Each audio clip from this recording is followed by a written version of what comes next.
오늘 함께 읽으실 말씀은 사무엘상 30장 1절에서 20절까지 말씀입니다.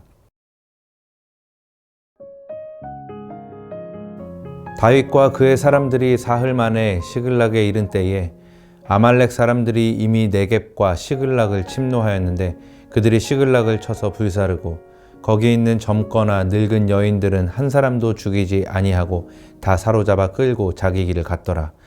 다윗과 그의 사람들이 성읍에 이르러 본즉 성읍이 불탔고 자기들의 아내와 자녀들이 사로잡혔는지라.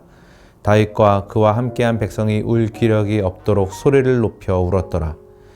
다윗의 두 아내 이스라엘 여인 아히노암과 갈멜 사람 나발의 아내였던 아비가일도 사로잡혔더라. 백성들이 자녀들 때문에 마음이 슬퍼서 다윗을 돌로 치자 하니 다윗이 크게 다급하였으나 그의 하나님 야훼를 힘입고 용기를 얻었더라.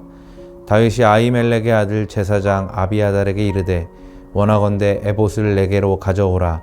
아비아달이 에봇을 다윗에게로 가져가매 다윗이 야훼께 묻자와 이르되 내가 이 군대를 추격하면 따라잡겠나이까 하니 야훼께서 그에게 대답하시되 그를 쫓아가라. 내가 반드시 따라잡고 도로 찾으리라.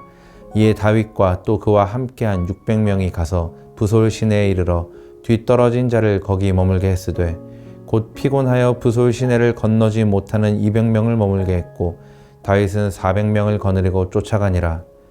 무리가 들에서 애굽 사람 하나를 만나 그를 다윗에게로 데려다가 떡을 주어 먹게 하며 물을 마시게 하고 그에게 무화과 뭉치에서 뗀 덩이 하나와 건포도 2송이를 주었으니 그가 밤낮 사흘 동안 떡도 먹지 못하였고 물도 마시지 못하였음이니라. 그가 먹고 정신을 차리매 다윗이 그에게 이르되 너는 누구에게 속하였으며 어디에서 왔느냐 하니 그가 이르되 나는 애굽 소년이요 아말렉 사람의 종이더니 사흘 전에 병이 들매 주인이 나를 버렸나이다.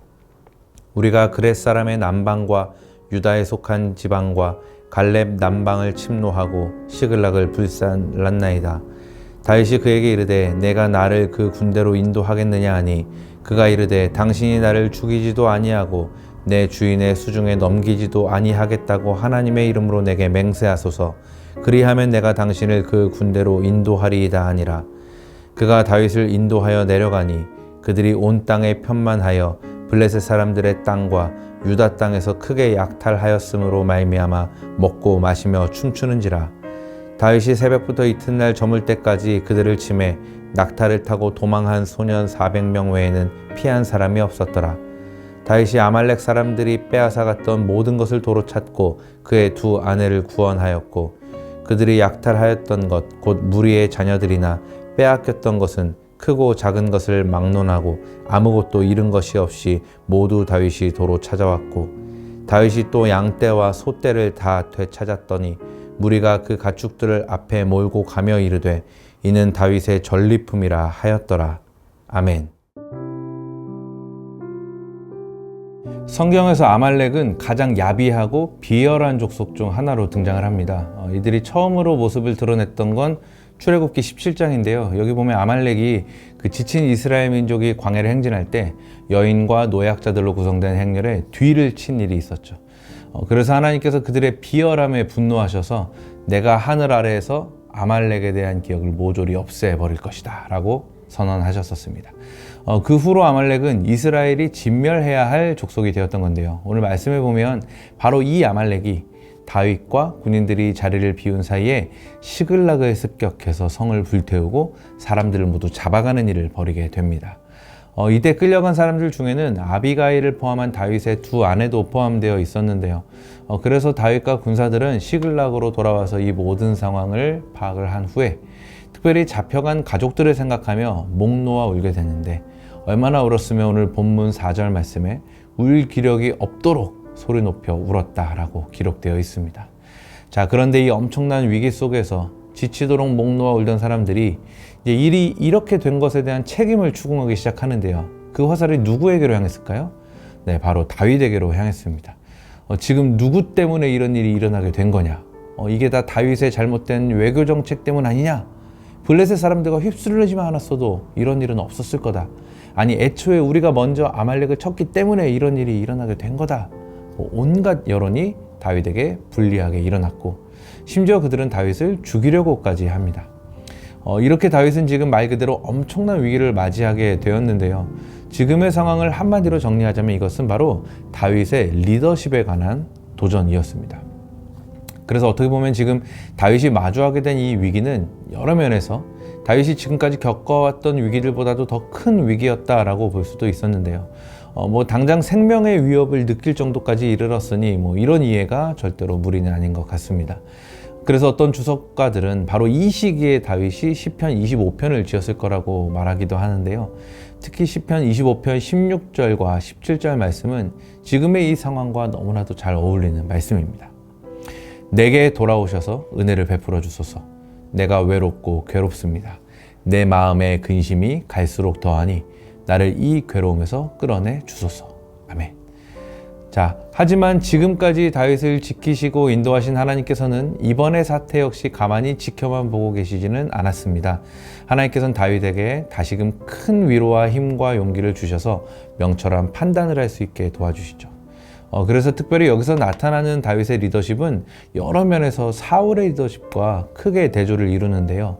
단적인 예로 앞서 사울은 위기를 맞았을 때 점쟁이를 찾았지만 다윗은 바로 야훼 하나님을 찾았습니다. 이것이 바로 사울과 다윗 두 사람에게서 드러나는 가장 기본적이면서도 가장 중요한 차이입니다. 사랑하는 청년 여러분, 그래서 오늘 우리가 이 말씀을 통해 깨닫고 기억해야 할 것은 올바른 신앙인은 모든 일에 앞서 하나님의 뜻을 구한다는 사실입니다. 이 사실 꼭 믿을 수 있기를 바랍니다. 사실 지금 다윗이 당면한 상황을 놓고 보면 말 그대로 정말 한시가 급한, 그러니까 총각을 다투는 그런 다급한 상황입니다. 지금 앞뒤 가리지 않고 빨리 서둘러서 아말렉의 뒤를 쫓아가야만 그들을 잡아서 응징을 하든 잡혀간 가족들을 되찾아오든 할 거 아닙니까? 그렇죠? 자, 그런데도 우리가 다윗을 보면 이런 급박한 상황에서 그가 행동은 무엇이었죠? 네, 바로 하나님께 묻는 것이었습니다. 이것이 바로 하나님과 바른 관계에 있는 참 신앙인의 모습인 겁니다. 여러분 기억하시기 바랍니다. 하나님과 바른 관계에 있는 사람은 어떤 상황에서도 절대로 자신을 앞세우지 않습니다. 자신의 뜻과 생각, 감정과 의지 그 모든 것은 뒤로 제쳐두고 하나님의 뜻을 먼저 구합니다. 하나님의 생각을 먼저 찾습니다. 이것은 어떤 상황이나 환경에 따라 쉽게 바뀌거나 하지 않습니다. 언제나 어디서나 어떤 상황에서도 항상 동일하게 하나님의 뜻과 생각을 구하는 것이 먼저라는 것입니다. 그래서 저는 오늘 여러분께 이렇게 도전드리고 싶습니다. 무슨 일을 하든지 그 일에 대한 하나님의 뜻과 생각을 먼저 구하십시오. 바로 그때 하나님께서는 우리가 생각지도 못한 가장 선한 길로 우리의 삶을 이끌어 주실 것입니다.